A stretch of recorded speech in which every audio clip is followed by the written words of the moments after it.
Hi, in today's video I'm going to tell you how to become a beauty therapist. Before you actually go through it, you need to think about whether your personality, your character is actually suitable for the job. One thing you need to think about is if you are a hands-on, practical person. You're going to be using these babies a lot. These are going to go through a lot. Are you a quick learner? Things in this industry change all the time. There's always new things coming out and you need to be able to pick it up fast and get on with it. Obviously, you need to think about if you love beauty, are you passionate about it? Do you get excited about it? This is relevant to any job, but there are jobs out there where you can actually get away with not enjoying it that much and still doing it. This job, you just can't do that. You have to love it. Are you a caring person? You need to be a caring person because you're working with people who may actually have a certain concern. For example, if you're doing facials, a lot of people come in for facials when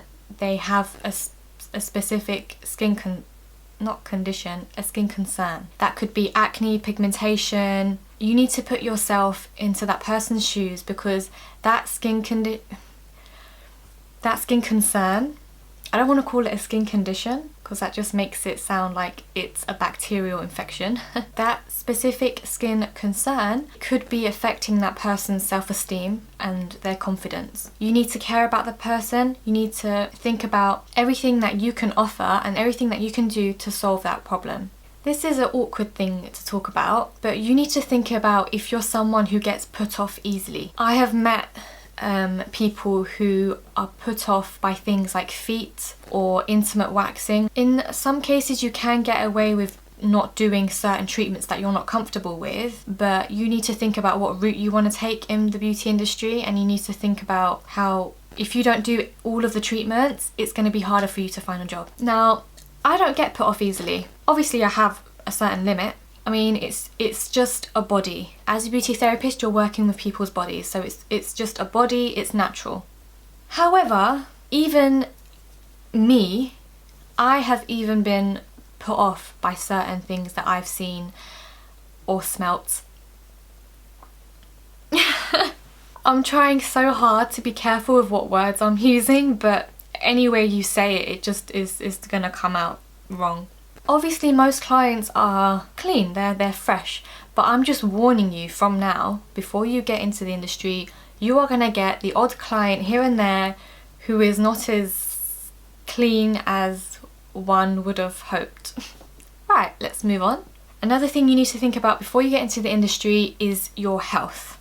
You use your body for your job. If you have certain health conditions, you may not be able to do this job because it can actually make your health worse. If you are healthy, there was nothing wrong with me when I first went into the industry. You need to keep in mind of the health conditions that can come with this job. My mum actually did warn me about stuff like this. She said, you're going to get back problems, you're going to get really tired, and I didn't really believe it until it actually happened to me. When you're studying, they are going to teach you tips on what you can do and how you can watch your posture to prevent certain health conditions from happening. Do those things. I didn't, and now I wish that I did. Right now I've got lower back pain because I didn't watch my posture when I was doing treatment, especially massage.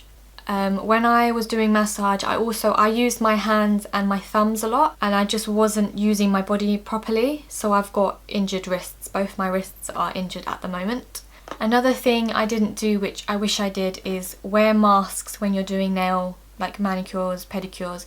The chemicals that you use, the smells are very strong, like acetone, the smell of nail polish. It's very strong, and now I'm very sensitive to the smells. Whenever I do people's nails, I always cough and my eyes water. If you think about it, there are so many nail bars who actually wear masks to protect themselves. Not just from the smell, it's mainly from the dust that comes out when you're filing nails, because you're going to breathe all of that in. I'm not trying to put anyone off, I'm just telling you the things that I did wrong before I went into the industry. I want you to know from now so that you're prepared. I don't regret going into the industry at all. I've learned so much, I've met so many lovely people, and it's actually a very rewarding job. When someone has a problem and you know how to solve it and you actually do it for them, that person is a lot more confident now that that concern is gone, and they're more happy, and it just makes you feel really good because you've helped them Right, so now that all of that bit is out the way, so you've decided that you want to be a beauty therapist and you don't know how to start, I'm going to tell you how I personally did it. I simply went online, I searched for beauty courses. The number one college that came up was the London College of Beauty Therapy. I chose LCBT straight away because of the location. It's in Oxford Circus, so it's easy to travel to. 2, it has many start dates. You don't have to wait until September to start your course. They have loads of start dates. And 3, I should have put this one as number 1 because this is the main reason why I went there. But at the time when I was applying for courses, this college in particular, because of the age that I didn't have to pay anything apart from like your uniform and your kit. If you're 24 above, I think it's just over £3,000 for the course.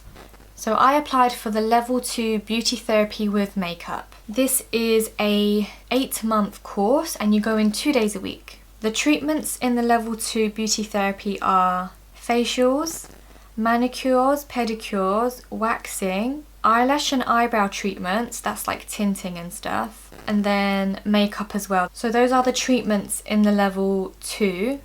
There's other stuff as well, like salon reception, health and safety and all of that. I started applying for jobs maybe 3 months into my course and I found a job straight away in a spa. Now I've worked in a salon before when I was 16. I was just a receptionist and a junior beauty therapist.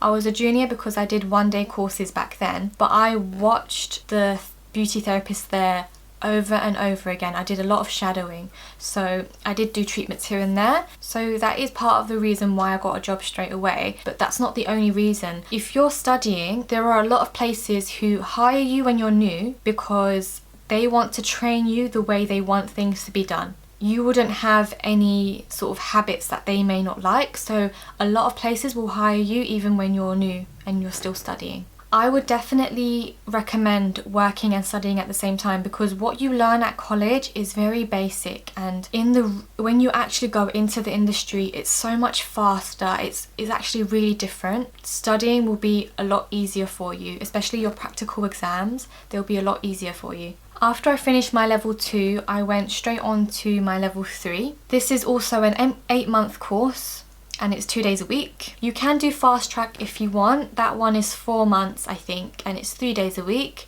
I actually applied for it, but there weren't enough students applying for the fast track, so it got cancelled, so I just did the normal one. The treatments in the level 3 are body massage, aromatherapy massage, facial electrical treatments, body electrical treatments, electrical epilation, which is electrolysis, and microdermabrasion. Towards the end of my level 3 course, I became really interested in the aesthetic side of beauty therapy and I felt like that's the route I wanted to take. So I started looking for jobs in beauty clinics, and then I found one where they sent me on training a few months later after working there, and after they got to know me and they trusted me, they sent me on training for KC Non-Surgical Facelift, Environ, which is a skincare brand based on vitamins A, C and E, really nice skincare brand. I went on training for Lycon, which is one of my favourite waxing brands, and I also trained in Super Hair Removal, which is a laser machine. So that is how I became a beauty therapist. What you do at this stage is completely up to you. There's so many different routes you can take. I'm now just going to give you random advice that I couldn't fit into categories. The number one thing that you need to be is patient. You're going to have very nice clients, and then you're going to have very,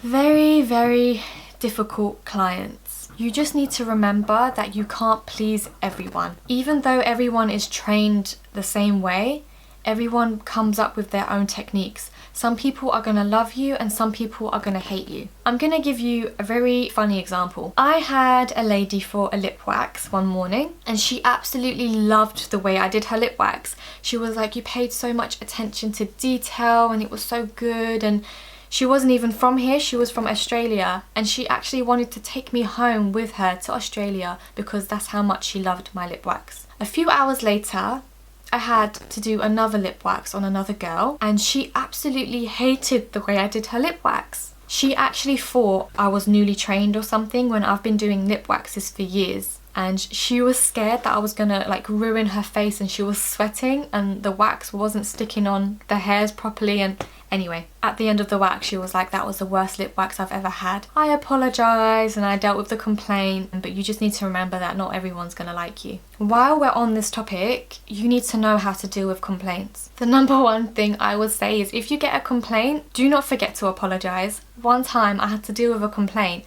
and it wasn't about me, it had nothing to do with me, but I was the one who answered the phone call, and because it wasn't my fault and it had nothing to do with me, I forgot to say sorry, and she was like, an apology would be nice, and I was like, oh my god, I forgot to say sorry. So yeah, do not forget to apologise to your client. Another thing I want to say is you need to be very, very careful with the words you use. At the beginning of this video, I'm actually glad I made this mistake. I kept calling a skin concern a skin condition. People might actually get offended by that. You need to be careful with what you call normal. For example, if you're going to do intimate waxing and the hair is very thick and very dense, and if the client says to you, how long is this going to take? You can't say, oh, because your hair is thicker than normal people, it's going to take longer. Especially when you need to be careful with what you call normal. She's going to feel abnormal, she's going to feel embarrassed, and she's going to get offended. So you need to say something like, because of your hair type, I'm going to do smaller sections, it'll be more comfortable for you, easier for me, it's going to take 20 minutes. I'm just giving you an example. One thing that clients love is attention. Clients like to feel special. Depending on where you work and how much time you have, I do like to offer my clients tea or coffee, especially in treatments where their hands are free, like pedicures. Another thing is when the client first comes in, you need to be very welcoming. One time I walked into a salon, no one even lifted their head up, no one said hi, and it's just like you walk in there and you feel like you don't exist. After I experienced that, whenever my clients come in, I'm always like, hi, how are you, how can I help, blah blah blah. I don't exaggerate too much because then it's gonna look fake, but you have to sort of balance it out. One time a client was getting her nails done because she was going to a wedding. The next time she came in, I remembered her and I was like, oh, so how was the wedding? And they love it when you remember because it makes them feel special. The next thing I'm going to talk about is client and beauty therapist relationships. You're going to develop a relationship with your clients to a stage where they're going to feel comfortable with sharing personal information with you, and you need to keep that information to yourself. People like to tell a stranger their problems because you don't know anyone in their life. If they tell someone in their own life, she's going to be scared that the news is going to spread. She's going to tell her, she's going to tell him, he's going to tell her. They feel comfortable sharing it with a stranger because it's like you don't know anyone in their life. The one thing I would say is I would recommend that you do not give your client advice. It's not professional. You're not a psychologist. Most of the time they're not telling you for advice, they're telling you just because they want someone to listen. Just remember that you need to keep that information to yourself, you need to keep it confidential. When you develop a certain relationship with your client,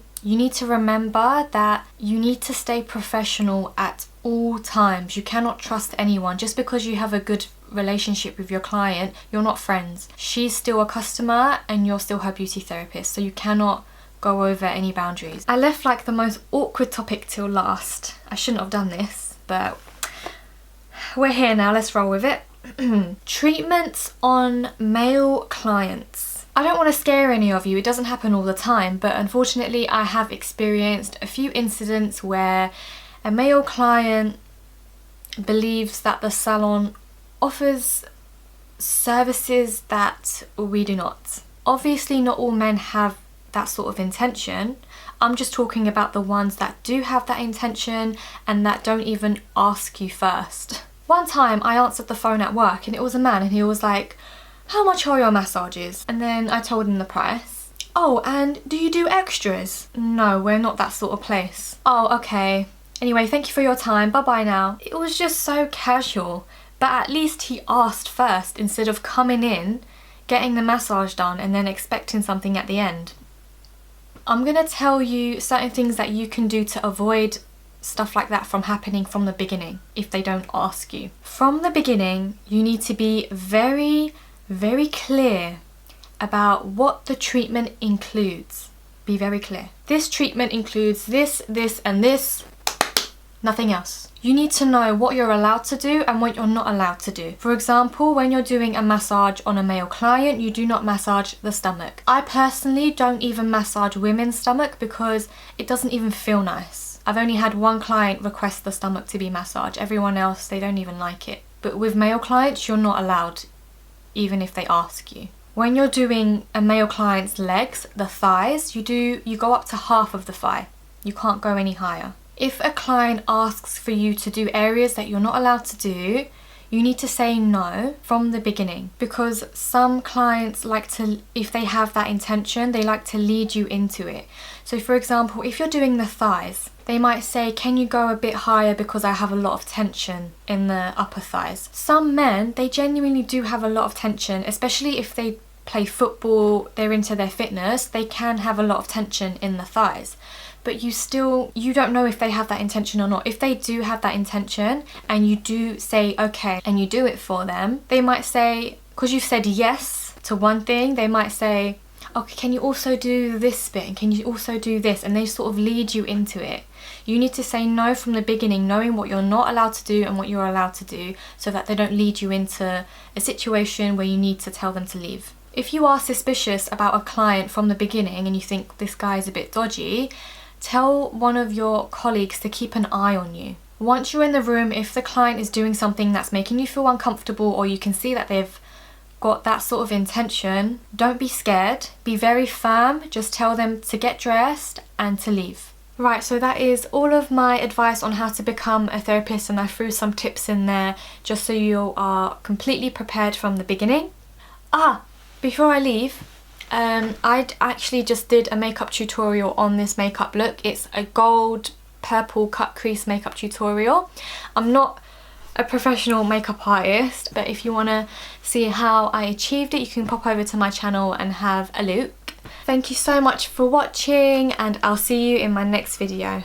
Bye.